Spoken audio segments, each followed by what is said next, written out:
بسم اللہ الرحمن الرحیم۔ اہل سرسار کی ایک قوم جسے قوم سبا بھی کہا جاتا ہے، اللہ تعالیٰ کی بے شمار نعمتوں کے اندر زندگی گزار رہی تھی۔ یہ قوم ایک عظیم تہذیب و تمدن کی مالک تھی۔ حضرت داؤد علیہ السلام اور حضرت سلیمان علیہ السلام کی باعظمت حکومتوں کے بعد ان کی حکومت زبان زد خاص و عام تھی۔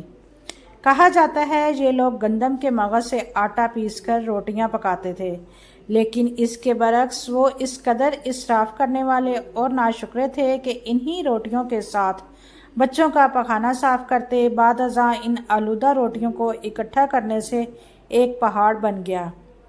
پھر ایک صالح شخص نے وہاں سے گزرتے ہوئے ایک عورت کو دیکھا جو روٹی کے ساتھ بچے کے پخانے کے مقام کو صاف کر رہی تھی۔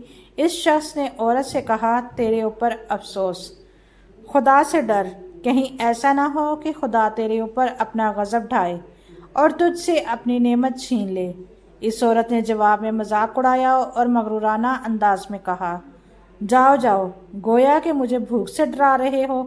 جب تک سرسار جاری ہے مجھے بھوک سے کسی قسم کا خوف نہیں۔ کوئی زیادہ عرصہ نہیں گزرا تھا کہ اللہ تعالیٰ نے ان لوگوں پر اپنا غضب ڈھایا۔ پانی جو کہ زندگی کی بنیاد ہے ان لوگوں سے چھین لیا، یہاں تک کہ قحط نازل ہوا۔ بات جہاں تک پہنچ گئی کہ ان کی ذخیرہ کی ہوئی تمام غذا ختم ہو گئی۔ آخر کار وہ مجبور ہو گئے کہ انہیں آلودہ روٹیوں پر ٹوٹ پڑے جو ان لوگوں نے اکٹھی کر کے پہاڑ کی مانند ڈھیر لگایا ہوا تھا، بلکہ وہاں سے روٹی لینے کے لیے صف لگتی تاکہ ہر کوئی وہاں سے اپنے حصے کی روٹی لے سکے۔ کفران نعمت، قحط اور ان کی بدحالی کے بارے میں متعدد روایات موجود ہیں۔ سورہ نحل کی آیت نمبر 112 اور 113 میں یوں ارشاد ہوتا ہے، اور اللہ نے اس کی بستی بھی مثال بیان کی جو محفوظ اور مطمئن تھی۔ اس کا رزق ہر طرف سے باقاعدہ آ رہا تھا، لیکن اس بستی کے رہنے والوں نے اللہ کی نعمتوں کا انکار کیا تو خدا نے انہیں بھوک اور پیاس کا مزہ چکھایا، صرف ان کے ان اعمال کی بنا پر کہ جو وہ انجام دے رہے تھے۔ اور یقیناً ان کے پاس رسول آیا تو ان لوگوں نے ان کو جھٹلایا، تو پھر ان تک عذاب آ پہنچا کہ یہ سب ظلم کرنے والے تھے۔ اسی قوم سبا کے بارے میں ایک اور واقعہ بیان ہوتا ہے کہ ان لوگوں نے اپنی زراعت کو بہتر طور پر کاشت کرنے کے لیے پانی ذخیرہ کرنے کی خاطر بلک کے دو پہاڑوں کے درمیان ایک بہت بڑا بند مارگ تعمیر کیا ہوا تھا۔ سوراخ اور دوسرے پہاڑوں سے گزرا ہوا پانی اس بند میں آ کر وافر مقدار میں جمع ہو جاتا۔ قوم سبا نے اس پانی سے صحیح طور پر استفادہ کرتے ہوئے وسیع و عریض اور بہت سے خوبصورت باغات لگائے اور کھیتی باڑی کو رونق بخشی۔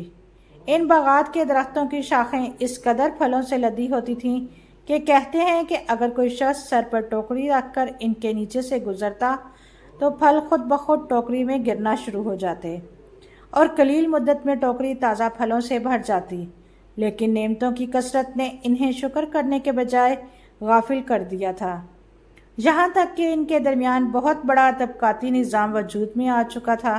ان میں سے صاحب اقتدار لوگوں نے کمزوروں اور ضعیفوں کا خون چوسنا شروع کر دیا، یہاں تک کہ ان لوگوں نے خدا سے ایک احمقانہ التماس کیا جس کا ذکر سورہ سبا کی آیت نمبر 19 میں ملتا ہے۔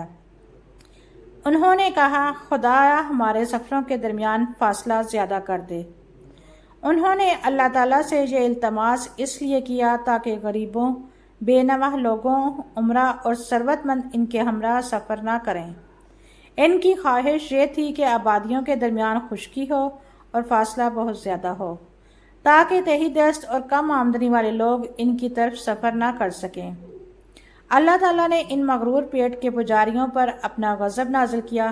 بعض روایتوں کے مطابق ان مغرور لوگوں کی آنکھوں سے دور صحرائی چوہوں نے مارب نامی بند کی دیواروں پر حملہ کر کے انہیں اندر سے کھوکھلا کر دیا۔ ادھر سے بارشیں زیادہ ہوئیں جن کی وجہ سے سیلاب آ گیا اور اس بند میں پانی بہت زیادہ اکٹھا ہو گیا۔